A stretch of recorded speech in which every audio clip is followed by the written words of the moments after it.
20 నెలల లోపల 6 గళ్ళు కష్టపడి పండిస్తే గౌరవ ముఖ్యమంత్రి గారి నేతృత్వంలో, గౌరవ సివిల్ సప్లై మినిస్టర్ గారి నేతృత్వంలో ఏ జిల్లాకు ఆ జిల్లా మంత్రులము, ఎమ్మెల్యేలము, జిల్లా కలెక్టర్ ఆధ్వర్యం లోపల వడ్ల కొనుగోలు కాడ ఎలాంటి కటింగ్ లేకుండా, ఎలాంటి మిల్లర్ ఇబ్బంది పెట్టకుండా వడ్లు కొనుగోలు చేసి 6 వర్కింగ్ డేస్లో వాళ్ళ అకౌంట్లో పైసలు జమ చేయించినాం. నిరుద్యోగ యువకులకు ఉద్యోగాల కోసం ఇట్లా నోటిఫికేషన్ ఇచ్చుడు, వారం రోజులకు కోట్ల వేస్టే వచ్చుడు, ఇట్లా నోటిఫికేషన్ ఇచ్చుడు, నోటిఫికేషన్ రద్దవుడు.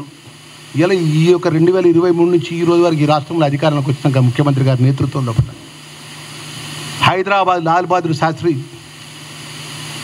స్టేడియంలో ఉద్యోగాలు ఇచ్చి నియామక పత్రాలు ఇవ్వడం జరిగింది.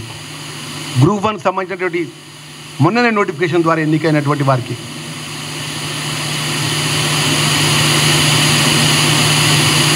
నేరుగా రాష్ట్ర ముఖ్యమంత్రి గారు, రాష్ట్ర డిప్యూటీ చీఫ్ మినిస్టర్ గారు, రాష్ట్ర మంత్రులంతా కలిసి గ్రూప్ 1 వారికి నియామక పత్రాలు ఇవ్వడం జరిగింది.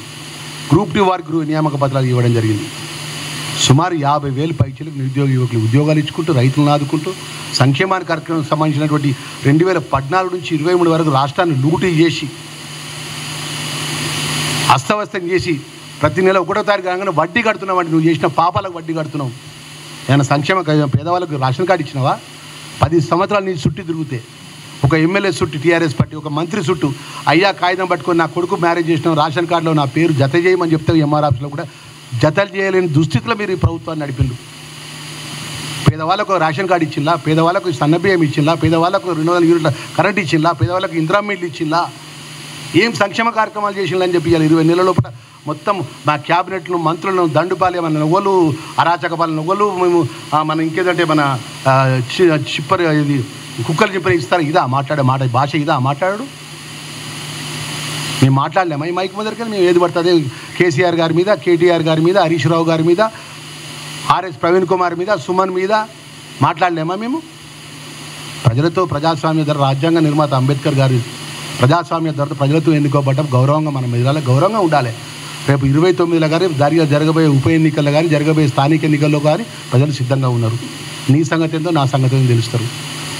ఒక్క మాట చెప్పు, నువ్వు మాట మాట్లాడితే బీజేపీలు ఇలా కేసీఆర్ కానీ, హరీష్ రావు గారు కానీ, కేటీఆర్ని అడుగుతున్నా, బీజేపీలు కాంగ్రెస్ వాళ్ళు ఒకటే, బీజేపీలు కాంగ్రెస్ వాళ్ళు ఒకటే అంటాను కదా. మొన్న పార్లమెంట్ ఎన్నికల మా మీడియా మిత్రులందరూ నేను రిక్వెస్ట్ చేస్తున్నా, పార్లమెంట్ ఎన్నికలు జరిగినటువంటి పొద్దున ఉదయం పోలింగ్ స్టార్ట్ అయింది.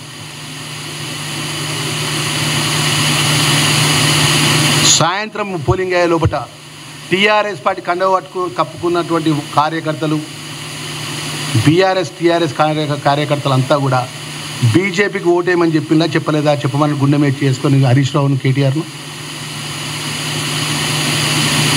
ఎవరి ఆదేశాలు ఇస్తారు? ప్రతి నియోజకవర్గం లోపల పోలింగ్ బూత్ కాడ ఉన్నవాటి మీ టీఆర్ఎస్ బీఆర్ఎస్ కార్యకర్తలు భారతీయ జనతా పార్టీకి ఓటేయమని చెప్పిండు. మాట్లాడడానికి కొంచెం సొయ్యి ఉండాలండి.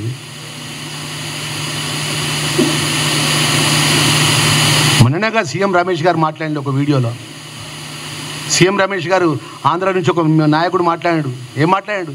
కేటీఆర్ వచ్చి మేము బీజేపీలో మా పార్టీని కలుపుతామని మాట్లాడిన మాట అయినా కదా మాట్లాడింది, నేను కాదు కదా మాట్లాడింది. పార్లమెంట్ ఎలక్షన్ సాక్ష్యం కదా, సంవత్సరం అయింది కదా. 10 సంవత్సరాల లోపల నువ్వు రాజ్యాన్ని ఎలుగబెట్టినావు, 10 సంవత్సరాల లోపల ఈ ప్రాంతాన్ని అభివృద్ధి చేసినావు, 10 సంవత్సరాలు గొప్పగా చేసినావు, నువ్వు గొప్పగా ఈ ప్రాంతాన్ని అభివృద్ధి చేసినావు. కృష్ణా జలాలు పట్టుకొచ్చినావు, గోదావరి జలాలు పట్టుకొచ్చినావు, నిరుద్యోగ ఉద్యోగాలు ఇచ్చినావు, సంక్షేమం చేసిన టీఆర్ఎస్ బీఆర్ఎస్ 23 ఎలక్షన్స్ లోపల మేము 6 గ్యారంటీ పథకాలు గిట్ట మీరు చెప్పి అధికారంలోకి వస్తే సంవత్సరం తర్వాత ఎన్నిక జరిగినప్పుడు నీ యొక్క అడ్రస్ ఎందుకు గల్లంతైంది అని చెప్పు ఫస్ట్ నాకు. నువ్వు ప్రతిగా ఏం ఆరోపణ చేస్తాను మీ బీఆర్ఎస్ టీఆర్ఎస్ పార్టీ అంతా కూడా. ముఖ్యమంత్రి రేవంత్ రెడ్డి గారు కానీ, కాంగ్రెస్ పార్టీ ప్రభుత్వం కానీ, మా మల్లికార్జున ఖార్గే గారి నేతృత్వంలో, రాహుల్ గాంధీ గారి నేతృత్వంలో పట్ల పార్టీ అధికారంలోకి వచ్చిన అంశాలు పట్ల ఏం మాట్లాడతారు? మీరు 6 గ్యారంటీ పథకాలు చెప్పిండు, ఒక్క పథకం కూడా చేయలే, ప్రజలను అబద్ధం ఆడిందని చెప్పి మాట్లాడుతున్నారు. మరి ప్రజలు అబద్ధం ఆడి నువ్వు గొప్పగా 10 సంవత్సరాలు రాజ్యం వెళ్ళినావు కదా. మేము 10 సంవత్సరాలు మరి 23 తర్వాత జరిగిన పార్లమెంట్ ఎన్నికల్లో పట్ల నీ అడ్రస్ ఎందుకు గల్ల అవుతుంది? సారు కారు 16 అన్నారు కదా. మా కేసీఆర్ బయటకు వచ్చిన బొంగ మొత్తం ఓట్లు డబ్బలు పడతాయి అన్నారు కదా. పార్లమెంట్లో ఎందుకు మీరు మొత్తం ప్రతి బూత్ దగ్గర మీ టీఆర్ఎస్ బీఆర్ఎస్ నాయకులు బీజేపీకి ఓటేయమని, కాంగ్రెస్కి ఓటేయద్దని ఎందుకు నిలబడ్డారు అని చెప్తున్నా. ఎవరి ఆదేశంతో నిలబడ్డారు అని చెప్తున్నా. మాజీ ముఖ్యమంత్రి కేసీఆర్ ఆదేశం కాదా? మాజీ మంత్రి హరీష్ రావు ఆదేశం కాదా?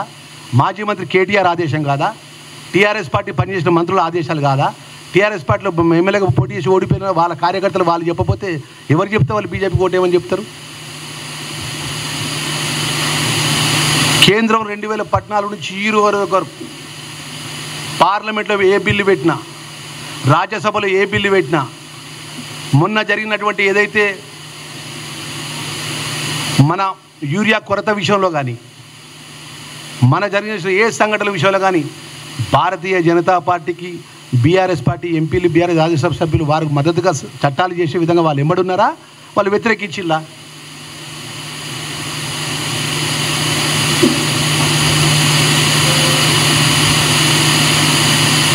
ఫస్ట్ వీటన్నిటి జవాబు చెప్పమని దమ్ము ధైర్యం ఉంటే.